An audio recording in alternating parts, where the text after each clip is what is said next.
En este versículo comienza uno de los momentos más intensos y transformadores de todo el Antiguo Testamento. La tensión, largamente acumulada, finalmente se rompe. José, hasta ahora en control absoluto de la situación, no puede continuar interpretando el papel del gobernante egipcio. Su corazón de hermano, de hijo, de siervo de Dios, lo domina por completo. El verbo hebreo traducido como «no podía ya contenerse» connota una lucha interna, como la de alguien que reprime un río emocional con un dique a punto de romperse. Este momento no es fruto del impulso, sino de una presión afectiva acumulada. El dolor de la separación, la angustia del disfraz, la contemplación de la transformación de sus hermanos y, sobre todo, el eco de las palabras de Judá en el Lunes capítulo anterior, donde el sacrificio voluntario por Benjamín conmueve hasta lo más profundo al corazón de José. Este grito, «¡Salid todos de mi presencia!», no es un gesto de autoridad descontrolada, sino una decisión sagrada. José desea que este acto de revelación y reconciliación se dé en un espacio íntimo. El amor verdadero sabe cuándo proteger la dignidad del otro. José no expone el pecado de sus hermanos frente a testigos egipcios. La restauración no se efectúa con humillación pública, sino con respeto. Como leemos en 1 Corintios 13:5, el amor no se goza de la injusticia, mas se goza de la verdad. Y lloró tan fuerte que lo oyeron los egipcios, y oyó también la casa de Faraón. Génesis 45:2.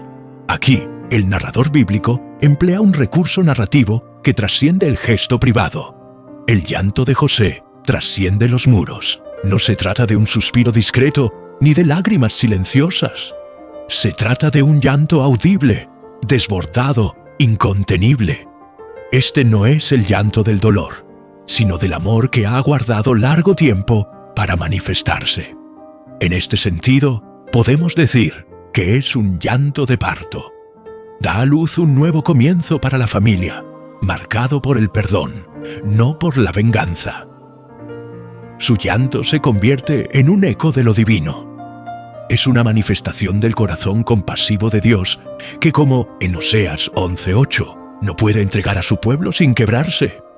Mi corazón se conmueve dentro de mí, se inflama toda mi compasión. El llanto de José es, por tanto, un reflejo humano del amor redentor de Dios. Que los egipcios y la casa de Faraón oyeran este llanto significa que la restauración no puede ser contenida solo en el círculo de los heridos. El perdón tiene resonancia. El amor, cuando es auténtico, conmueve a otros más allá de quienes lo viven directamente. El acto de José, aunque íntimo, tiene consecuencias públicas. Egipto conocerá que en el centro del poder no hay solo justicia administrativa, sino una misericordia radical. Yo soy José. ¿Vive aún mi padre? Génesis 45:3. Estas palabras, breves pero densas, rompen el silencio acumulado de más de 2 décadas.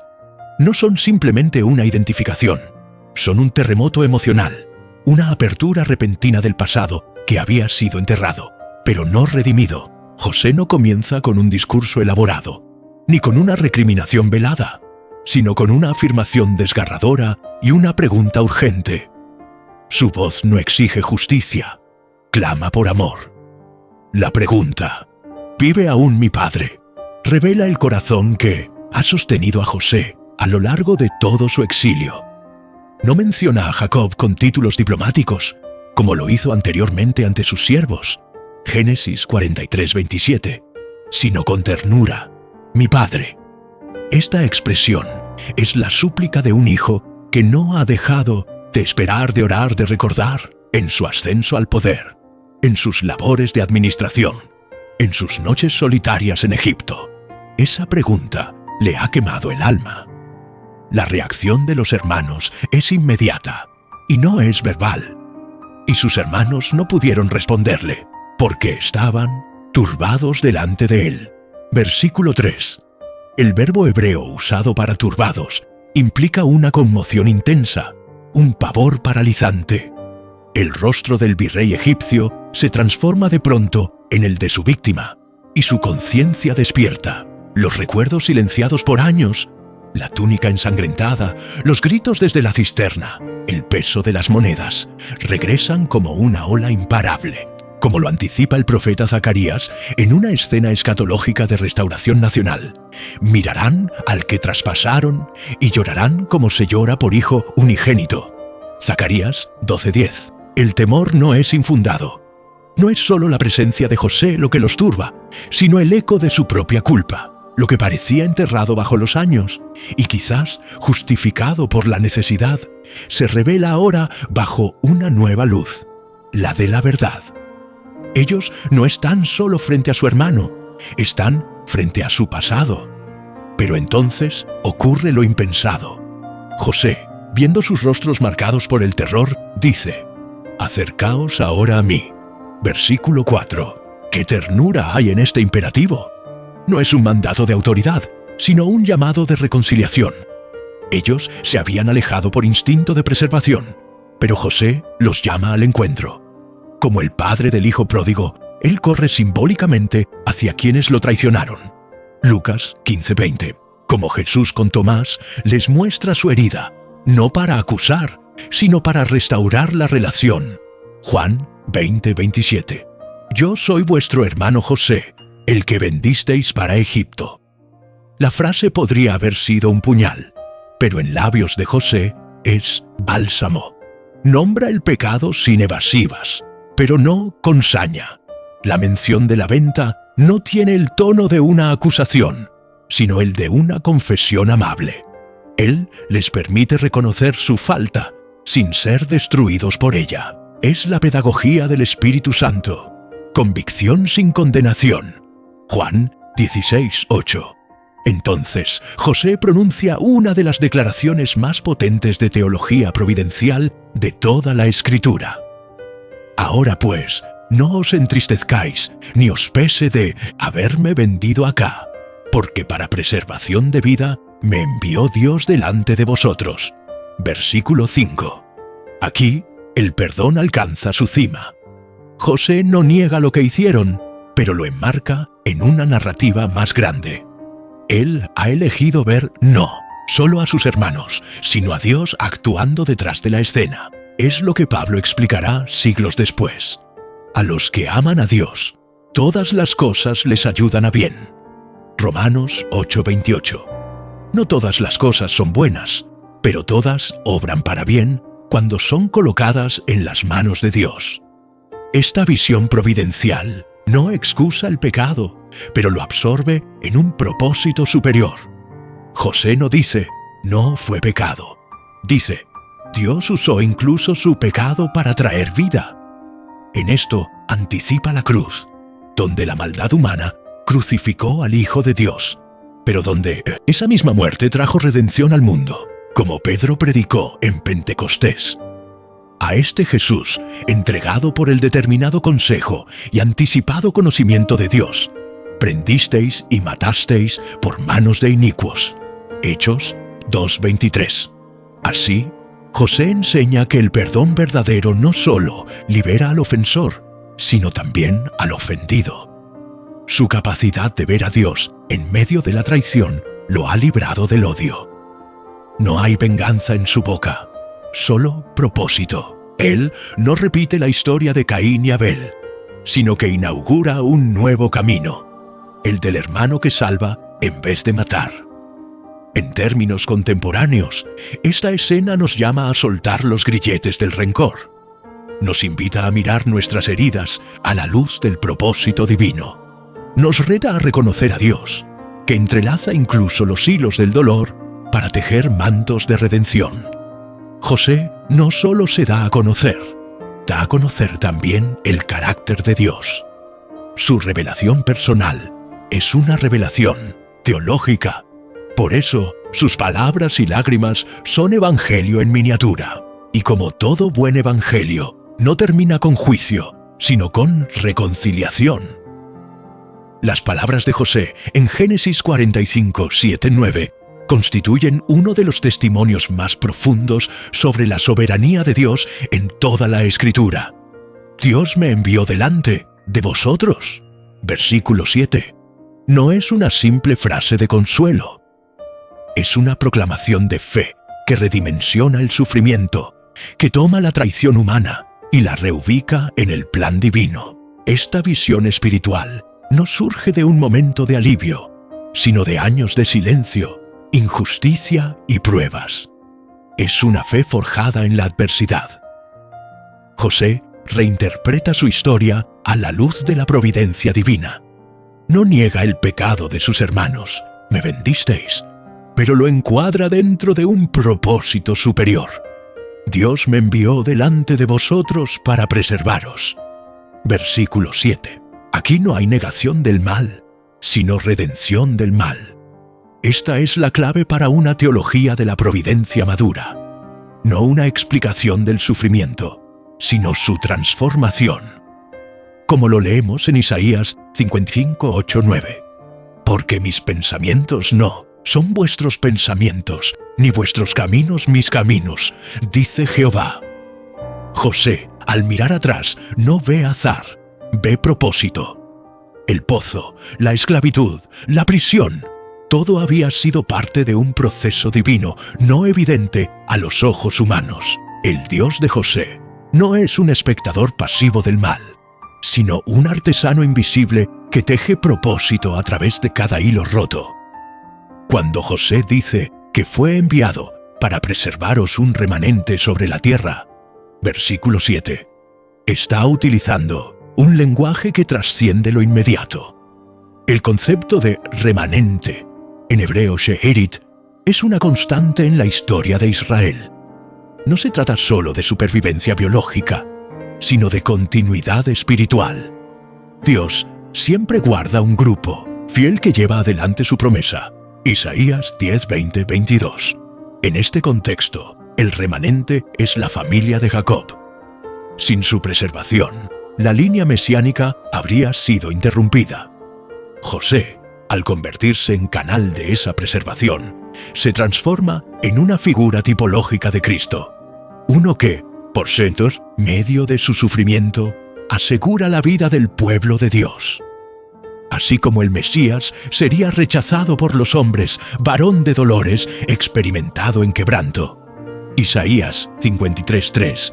José fue enviado por Dios mediante la traición de sus propios hermanos. La fidelidad de Dios se manifiesta en que su plan nunca se detiene, incluso cuando parece derrotado.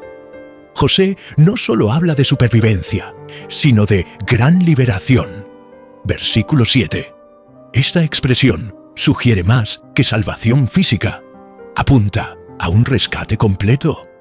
Es la misma idea que luego resonará en el Éxodo, en la liberación de Egipto y finalmente en la cruz. La liberación que José anticipa es integral: rescate de la muerte, restauración del honor, reunificación de la familia, restablecimiento de la identidad. Es decir, José es más que un administrador eficiente, es un salvador providencial. Él encarna en figura el rol de Cristo, quien fue entregado por nuestras transgresiones y resucitado para nuestra justificación. Romanos 4:25. En la historia de José ya se vislumbra el principio eterno de la redención divina. El dolor, redimido en gloria. Daos prisa, subid a mi padre, y decidle: así dice tu hijo José. Dios me ha puesto por señor de todo Egipto. Ven a mí, no te detengas. Versículo 9. José, en lugar de cobrar venganza, se convierte en heraldo de esperanza. Su mensaje es claro: lo que fue roto será restaurado. Él no se limita a perdonar, construye un puente. Invita a su padre, el mismo que lo despidió con lágrimas, a reencontrarse con la vida. Su voz es como la de Cristo en Juan 14:2-3. Voy pues a preparar lugar para vosotros, para que donde yo estoy, vosotros también estéis. La gracia no solo restaura relaciones, crea espacio para una nueva vida. Gosén, la tierra ofrecida, simboliza este lugar de abundancia y comunión. En el Evangelio, ese lugar es Cristo mismo, nuestro refugio, nuestra herencia, nuestra promesa. Y se echó sobre el cuello de Benjamín su hermano, y lloró, y también Benjamín lloró sobre su cuello. Génesis 45:14. Esta escena no necesita ser dramatizada, porque su poder reside en la autenticidad del gesto. José, el hombre que soportó el exilio, la traición y la injusticia, no se refugia en la venganza ni en la distancia emocional. Su primera reacción al rebelarse no es la palabra, sino el abrazo. Este echarse sobre el cuello es un gesto bíblico recurrente, símbolo de reconciliación profunda, amor incondicional y restauración de vínculos rotos. Lo vemos también en el reencuentro entre Jacob y Esaú, Génesis 33:4. Y corrió Esaú a su encuentro, y le abrazó, y se echó sobre su cuello, y le besó, y lloraron. En ambos casos, el abrazo es más que físico, es espiritual. No es un reencuentro de cuerpos, sino de corazones. Las lágrimas que siguen son el lenguaje más puro del alma humana cuando se encuentra con la gracia. José llora y Benjamín responde con el mismo llanto. No son lágrimas de pérdida, sino de reencuentro. No son por el pasado, sino por la posibilidad del futuro. Son en sí mismas una liturgia, una celebración silenciosa del perdón. Como lo ejemplifica Jesús en la parábola del Hijo Pródigo, cuando aún estaba lejos, lo vio su padre, y fue movido a misericordia, y corrió, y se echó sobre su cuello y le besó. Lucas 15:20. El Evangelio tiene forma de abrazo. Dios no espera que lleguemos con explicaciones, sino con el corazón abierto para ser abrazados. Pero José no se detiene con Benjamín. Besó a todos sus hermanos y lloró sobre ellos. Génesis 45:15. Aquí ocurre el milagro total. No solo el hermano inocente es abrazado, sino también los culpables. Los que lo traicionaron, lo vendieron y lo condenaron al silencio. Y sin embargo, José se acerca a cada uno, los besa, los llora y los honra.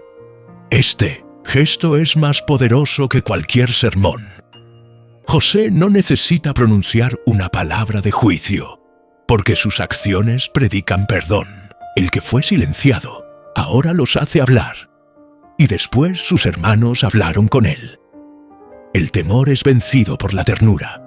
La culpa es redimida por el amor. El silencio de años es roto por la confianza renovada. Este momento es una ilustración viviente de 1 Juan 4:18. En el amor no hay temor, sino que el perfecto amor echa fuera el temor. José ha encarnado ese amor perfecto.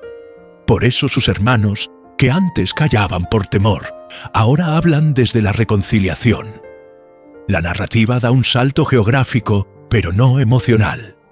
Mientras Egipto se inunda de gracia, en Canaán aún reina la sombra del duelo.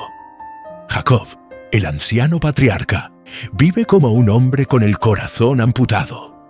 La supuesta muerte de José lo ha marcado. Sus palabras en Génesis 37:35 lo habían anticipado. Descenderé enlutado a mi hijo hasta el Seol. Pero ahora, sus hijos regresan con una noticia que parece más mito que realidad. José vive todavía, y él es señor en toda la tierra, de Egipto. Génesis 45:26. Es una declaración cargada de gloria, pero también de incredulidad.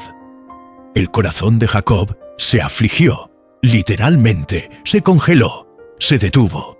Es un corazón que no puede aceptar tanta alegría de golpe. El peso de la tristeza acumulada no le permite levantarse de inmediato a la fe. Este momento recuerda al camino de Emaús, cuando los discípulos tampoco podían creer la noticia de la resurrección. Lucas 24:11. La incredulidad no siempre nace de la duda intelectual. Muchas veces nace de un corazón herido. Jacob no es incrédulo por falta de fe, sino por exceso de dolor. Pero Dios, como siempre, provee más que palabras. Y cuando vio los carros que José enviaba para llevarlo, el espíritu de Jacob su padre revivió. Versículo 27. El testimonio visual, los signos concretos de la gracia, reaniman su alma. La promesa no era solo palabras, tenía ruedas, dirección y propósito. Entonces ocurre un cambio sutil, pero cargado de significado. Entonces dijo Israel: ya no es Jacob, el que lucha, el que engaña, el que carga con el dolor. Es Israel, el portador de la promesa, el restaurado. El cambio de nombre es un cambio de identidad, del lamento a la misión. Basta. José mi hijo vive todavía. Iré y le veré antes que yo muera. Versículo 28. Estas palabras condensan toda la historia bíblica. La gracia de Dios es suficiente, su fidelidad es más fuerte que la muerte, y su presencia nos mueve a levantarnos. La fe que parecía apagada se enciende. El hombre que vivía como un cadáver emocional se pone de pie con propósito renovado. Aquí se cumple Isaías 40:31. Pero los que esperan a Jehová tendrán nuevas fuerzas, levantarán alas como las águilas. Jacob alza vuelo otra vez. La restauración de su hijo es la restauración de su fe. Lo que parecía el final se convierte en un nuevo comienzo. Y la noticia se oyó en la casa de Faraón, diciendo: los hermanos de José han venido. Y esto agradó en los ojos de Faraón y en los ojos de sus siervos. Génesis 45:16. Esta frase, aparentemente sencilla, es teológicamente profunda. Nos muestra que la gracia de Dios no está limitada por fronteras religiosas, políticas o culturales. La providencia divina puede tocar incluso los palacios más lejanos y los corazones menos esperados. Faraón, figura máxima de poder en Egipto, no solo tolera la presencia de los hermanos de José, hebreos, pastores, forasteros, sino que se alegra. Esto es asombroso considerando que los egipcios despreciaban a los pastores. Cf. Génesis 46:34. Lo que ocurre aquí no es solo hospitalidad, es una manifestación de favor sobrenatural, como lo dice Proverbios 21:1. Como los repartimientos de las aguas, así está el corazón del rey en la mano de Jehová. A todo lo que quiere lo inclina. Este versículo es una lección viva de cómo Dios puede usar incluso a los que no lo conocen para bendecir a su pueblo. Faraón representa el poder terrenal. José, por su parte, representa al hijo fiel que ha sido exaltado. A través de él, las bendiciones fluyen hacia su casa. Esta imagen evoca el papel mediador de Cristo, porque el Padre ama al Hijo y todas las cosas ha entregado en su mano. Juan 3:35. Di a tus hermanos: haced esto, traed a vuestro padre y a vuestras familias, y yo os daré lo mejor de la tierra de Egipto. Génesis 45:17-18. El lenguaje de Faraón es generoso, imperial, incluso mesiánico. No solo aprueba el plan de José, lo reafirma, lo autoriza y lo engrandece. Les da acceso no a cualquier tierra, sino a lo mejor de Egipto. Este mejor no es solo agrícola, es un símbolo de aceptación total, de inclusión plena en la economía de un reino extranjero. En este sentido, Faraón se convierte, sin saberlo, en instrumento del plan redentor de Dios. José, como figura mesiánica, intercede por su familia ante el trono y recibe más allá de lo que pidió. Esto es eco de Efesios 3:20. Aquel que es poderoso para hacer todas las cosas mucho más abundantemente de lo que pedimos o entendemos. El episodio es un recordatorio solemne de que la fidelidad personal puede traer bendición generacional. La obediencia de José en la adversidad, en la cárcel, en la esclavitud, en la tentación, abre puertas de bendición para toda su casa.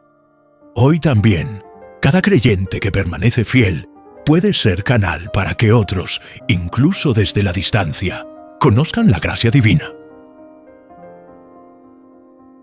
Y les dio carros conforme a la orden del faraón.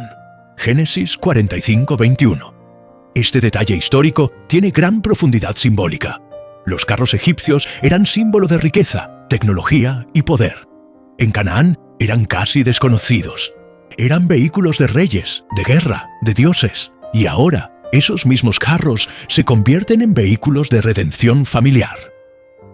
Esta inversión simbólica es central en el plan de Dios. Aquello que antes fue instrumento de opresión o lejanía, ahora es vehículo de restauración. José había sido llevado a Egipto como esclavo, a pie, encadenado.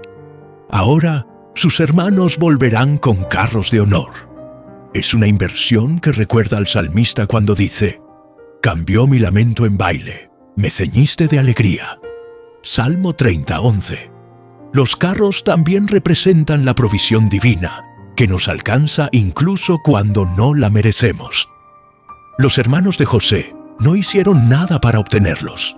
No los pidieron, no los soñaron, no los merecían. Pero el amor de José, respaldado por la autoridad del trono, los proveyó. Esto es una figura clara del Evangelio.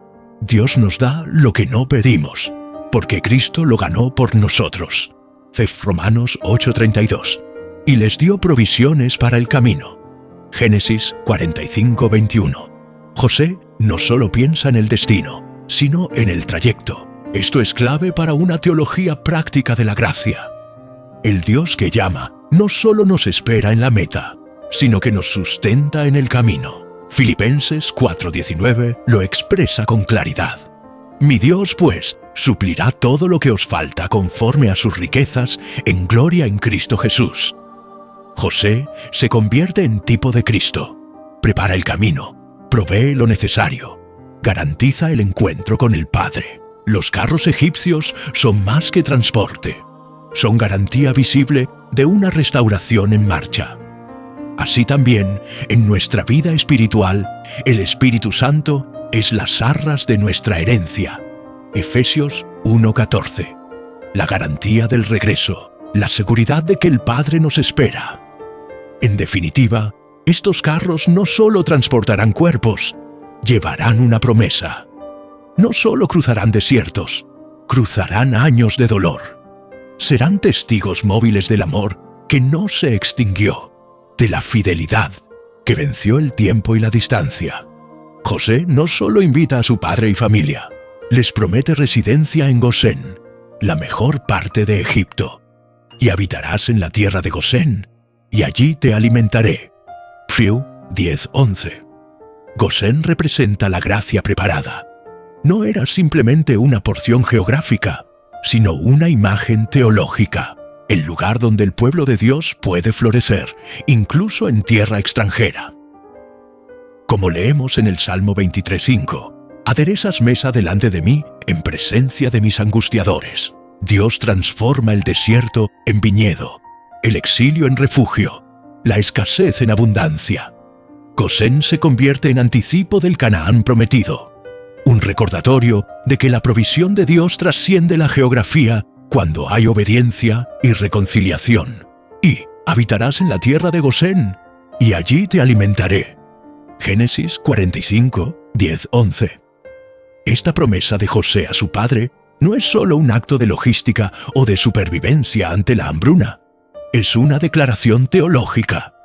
Gosén no era simplemente un refugio geográfico, sino un espacio espiritual preparado por la providencia divina. En Egipto, tierra extranjera y símbolo de opresión, en otros relatos bíblicos, Dios talla un rincón de gracia para preservar el linaje de la promesa. Gosén, ubicada en la región oriental del delta del Nilo, era una tierra fértil, apta para pastoreo, la ocupación de los hijos de Jacob. En el plano humano, parecía una concesión política del faraón, pero en el plano celestial, era una mesa servida por Dios en medio del quebranto, tal como lo expresa el Salmo 23:5. Aderezas mesa delante de mí, en presencia de mis angustiadores. Este pasaje se convierte así en un poderoso recordatorio de que la provisión de Dios no depende de la geografía, sino de la gracia. Gosén no estaba en Canaán, la tierra prometida, pero allí floreció el pueblo de Dios, porque Dios estaba con ellos. Así, Gosén se transforma en una metáfora del lugar donde Dios cuida, sustenta y hace prosperar a los suyos, aunque las circunstancias externas sean adversas, como ocurrió con el maná en el desierto, Éxodo 16, o como sucederá con la multiplicación de los panes, Mateo 14, 13, 21. Dios siempre abre una mesa en medio del caos. Gosén no era el destino final, pero fue un lugar intermedio de misericordia, un anticipo de la tierra prometida. Este patrón divino se repite en la historia de la salvación. La gracia precede al cumplimiento. La provisión precede a la promesa. En términos espirituales, Gosén representa el espacio donde el alma herida encuentra descanso, donde la familia rota se vuelve a unir y donde el pasado es resignificado a la luz del propósito divino. Es el lugar donde Dios transforma la memoria de la traición en una narrativa de redención. José, que ha sido instrumento de reconciliación, despide a sus hermanos no con instrucciones militares ni con estrategias de traslado, sino con una exhortación al alma. No riñáis por el camino. Génesis 45, 24. Esta frase breve, pero cargada de profundidad espiritual, apunta al mayor obstáculo que puede enfrentar un grupo restaurado: el resentimiento no resuelto. José conocía el corazón humano. Sabía que, mientras caminaban de regreso a Canaán, el enemigo podía sembrar divisiones. ¿Quién tuvo la idea de venderlo? ¿Quién no lo defendió? ¿Quién pudo hacer más? Las recriminaciones podían destruir lo que la gracia había reconstruido. Por eso les dice: no discutan, no se culpen, no miren atrás con amargura. Han sido perdonados. Vivan como perdonados. Este llamado resuena en las palabras de Pablo en Colosenses 3:13. Soportaos unos a otros y perdonaos unos a otros. Así también hacedlo vosotros. El perdón, para ser auténtico, debe reflejarse en el camino, no solo en el altar. La redención debe modelarse en la relación diaria. Si fueron restaurados en Egipto, debían vivir restaurados en Canaán, y así lo hacen. Cuando llegan ante Jacob, le revelan la verdad. José vive todavía. Y aunque el corazón del anciano se turba porque no les creía, los signos tangibles de la misericordia lo convencen. Los carros, los regalos, las palabras, como ocurrió con Tomás ante Jesús. Jacob no cree solo por oír, cree porque ve las huellas de la redención. Entonces dijo Israel: basta, José mi hijo vive todavía, iré y le veré antes que yo muera. Prio 28. No es una resignación final, sino una declaración de plenitud. Israel no quiere esperar más. Ya no necesita más pruebas. Su alma, antes sombría, se llena de luz. El reencuentro que parecía imposible se vuelve inminente. El nombre Israel es clave aquí. El narrador ha dejado de llamarlo Jacob, como si al oír la noticia el patriarca volviera a asumir su identidad de hombre del pacto. El que antes vivía recordando a un hijo perdido, ahora vive esperándolo. Su fe, dormida bajo años de luto, resucita al compás del evangelio viviente que le traen sus hijos. José vive. La historia que comenzó con una túnica manchada de sangre y un padre engañado, ahora termina con un padre renovado que camina, con esperanza. El regreso con gloria no es solo físico, es espiritual. La familia de la promesa vuelve a caminar unida, no solo hacia Egipto, sino hacia el cumplimiento del plan de Dios. No me enviasteis vosotros acá, sino Dios. Génesis 45:8. Esta declaración de José es, sin duda, una de las más sublimes expresiones de la teología bíblica de la providencia. Aquí no hay negación del mal recibido, pero sí una reinterpretación del mismo a la luz de un Dios soberano. José no exonera a sus hermanos.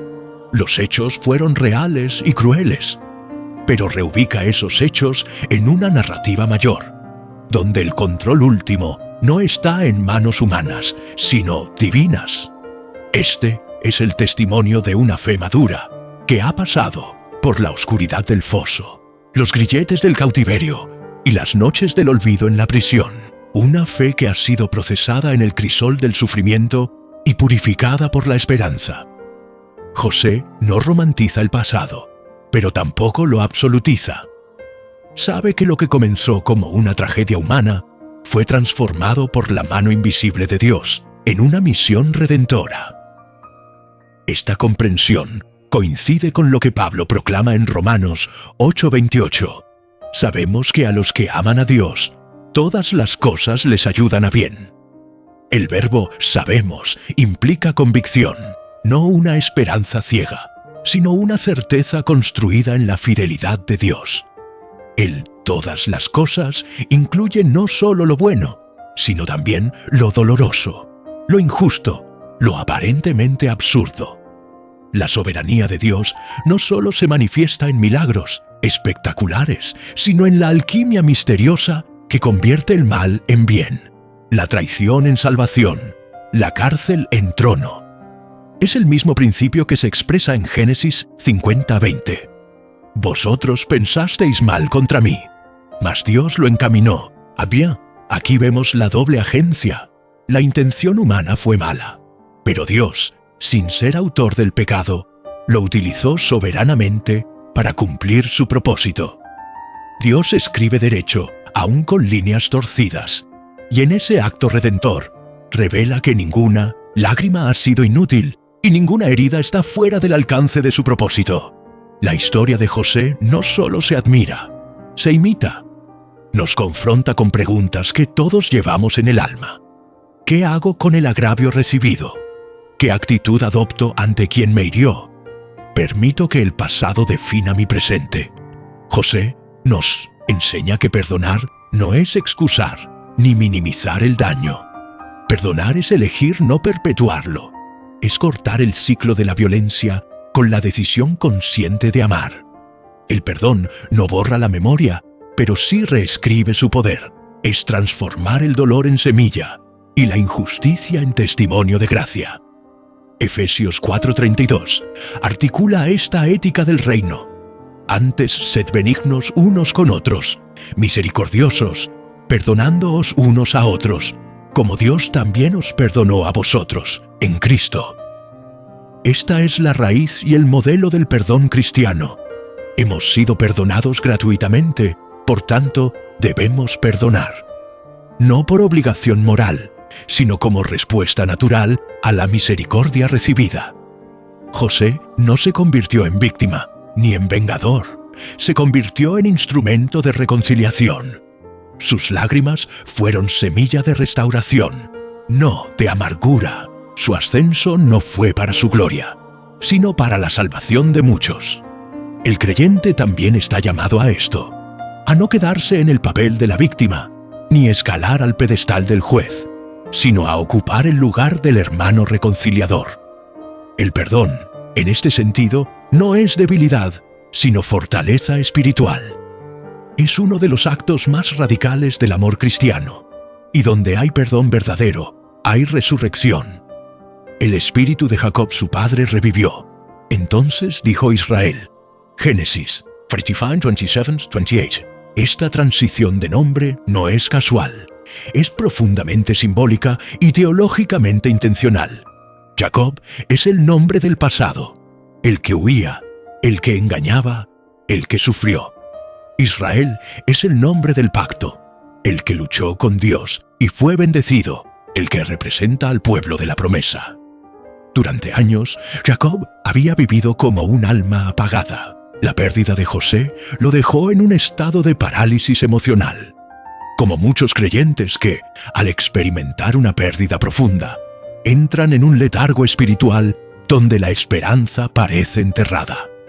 Pero entonces llegó la noticia: «Tu hijo vive». Esta frase, breve pero explosiva, es una sombra del mensaje más glorioso del Evangelio.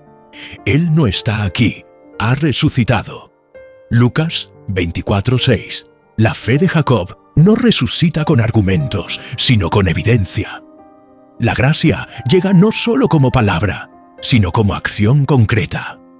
Los carros egipcios, cargados de provisión, son los sacramentos de la restauración. Son testigos materiales de una historia que Dios nunca dejó de escribir. Y Jacob, al verlos, revive. Su espíritu se reanima. El anciano que hablaba de morir, Génesis 42:38, ahora se levanta a vivir. Iré y le veré antes que yo muera. Esta frase, lejos de ser una despedida, es una declaración de propósito. Jacob, ahora Israel, ha recuperado su visión. Como lo proclama Isaías 40:31, los que esperan a Jehová tendrán nuevas fuerzas.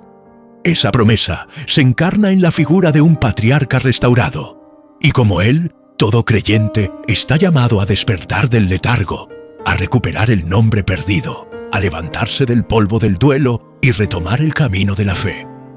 Este capítulo concluye con una familia dividida que es reunida, un hijo perdido que es hallado, un padre que revive y una nación que se gesta en tierra extranjera. Es un anticipo de lo que vendrá, la redención definitiva del pueblo de Dios. Como leemos en Apocalipsis 21:4, enjugará Dios toda lágrima de los ojos de ellos, y ya no habrá muerte, ni habrá más llanto, ni clamor, ni dolor. La historia de José nos prepara para la historia de Cristo. Nos enseña que la cruz fue precedida por una cisterna, que la resurrección es precedida por la espera, que la reconciliación es siempre un acto de gracia iniciada por Dios. Génesis 45 no terminó con José. La historia continúa en nosotros, en nuestras familias, iglesias y comunidades. Dios sigue revelando su poder para transformar el dolor en propósito, la traición en testimonio y la pérdida en lugar de promesa. Hoy, cada uno de nosotros puede ser un José, alguien que, habiendo sido quebrantado, es restaurado para restaurar. Que el Espíritu Santo nos dé la visión para ver su mano en medio del sufrimiento, la fe para caminar con esperanza y el amor para perdonar como hemos sido perdonados. Porque como dijo el mismo José en Génesis 50:20, vosotros pensasteis mal contra mí, mas Dios lo encaminó a bien.